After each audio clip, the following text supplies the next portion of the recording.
Okay, so right now in front of the new Com3 building, which is also called the C building. And it's my first time here, so I thought why not go and check it out. And also I wanted to share some tips about how to secure an internship, because that's probably one of the most asked questions on my YouTube channel. So let's go explore the building. Just to introduce myself, I am Joel Wong and I'm a year 3 computer science student at NUS. So I've done 2 internships before and both were software engineering internships. So my first internship was actually at a startup called Bantu, and it was an NUS startup, and my second internship was at Shopee. Com3 was supposed to open I think in 2020, which was when I matriculated, but it has been delayed massively because of COVID. I'm finally year 3 and like the building is finally open. So I wanted to reiterate why internships are important.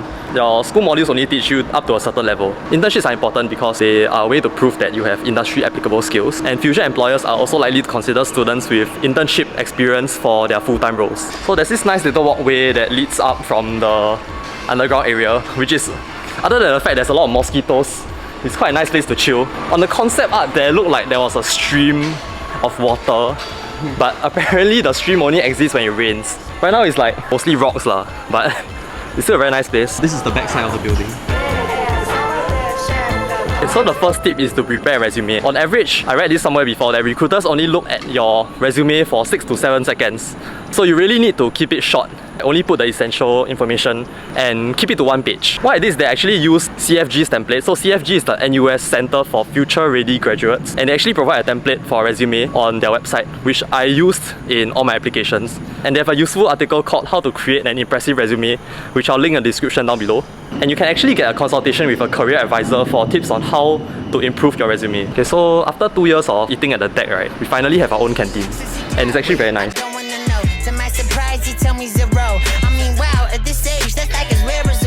Yeah, so from what I heard, this canteen is actually owned by Haidilao. But there's no Haidilao here lah. Wait, I want to get a smoothie. Wait, let's go.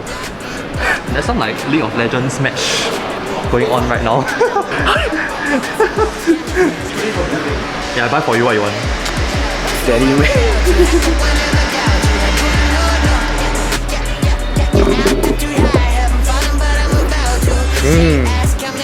Okay, so once you submitted your resume and you've been contacted for an interview, so the next tip I have is to prepare for your interview, to prepare for potential questions. Really depends on whether you are going for a technical role or a non-technical role. If you're going for a technical role, do some research on what are the kinds of like lead code questions that the company has asked before. You can go on Glassdoor, where I've managed to find some questions that they have asked before. Prepare your projects and your source code and make sure that they are working. I went for one interview, it's actually a bite dance. I prepared my code and the login wasn't working. So the first question they asked me was, how would you debug this? And then I was just like, stuck. Yeah, obviously I didn't get the internship, right? So definitely make sure that your code's working. Make sure you're well versed in your data structures, algorithms. Also front-end specific questions if you're applying for a front-end role especially. If you're applying for a non-technical role, most of the time there will be scenario-based questions. Well, they'll ask you what you would do in certain situations. So say you're in a product management role, they might ask you what if there was this deadline and like this project that needs to be prioritized over that, then how you manage this. So prepare for those kinds of questions.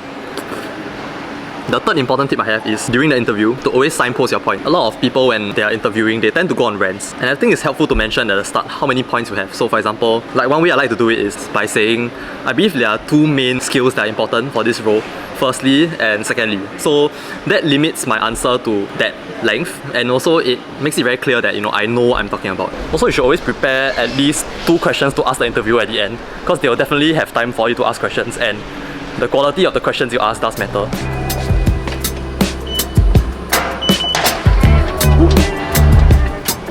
I think we're in like the staff room area. Oops. Oh, it's the staff. So the view from Com3 is pretty nice. Like, look at this.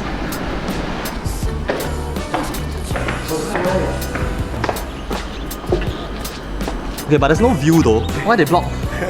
I'm so sad. So the wall pretty much obstructs the view, but then they built these steps, right? So I think you can go up and see. Yeah. Okay, so the 4th tip I have is for those who have no experience. So a commonly asked question is, what if I have no prior internship experience? Can I still find an internship? Okay, so personally for me, I'm in CS, right? So the best piece of advice I can give to you is to work on your own projects. So for example, before I got my first internship, I actually worked on an app And things like orbital at the end of your first year are also helpful things that your employers will look out for. And I can assure you that in every one of my interviews, my employer has asked for the past projects that I've worked on. Another piece of advice I have is to check out Internship as a Service, or IAS. So this is a unique internship platform developed by NUS, and it allows students to take up paid short stint projects of flexible duration with both local and overseas companies. And you can actually have them recognized as internships. Okay, so with me today I have Cynthia, and Cynthia is actually a physics and data science major, and she's currently working as a machine learning and data science intern. Yeah, actually I didn't have any experience when I started out this internship. I had absolutely zero knowledge because I used to be a purely physics major. But then on IAS I found this internship and I managed to get it even though I really didn't know anything. I mentioned that in my interview and my supervisor's like, that's fine.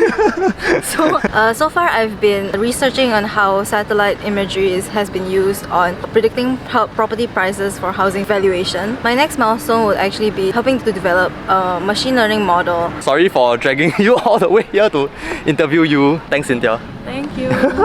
You guys should put your profile up even if you're not applying for a project. An employer might chance upon your profile and offer you a role. Okay, so in this area, there are a lot of like classroom spaces, and hopefully we can use some of these classrooms. Like guys, look at this.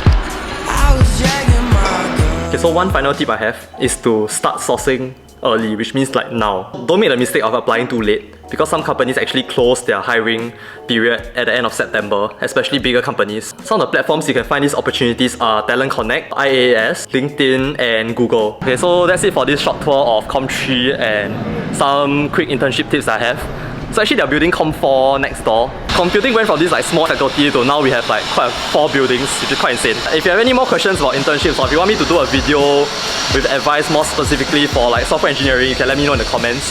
Thanks again for watching, and I'll see you guys in the next video. Bye!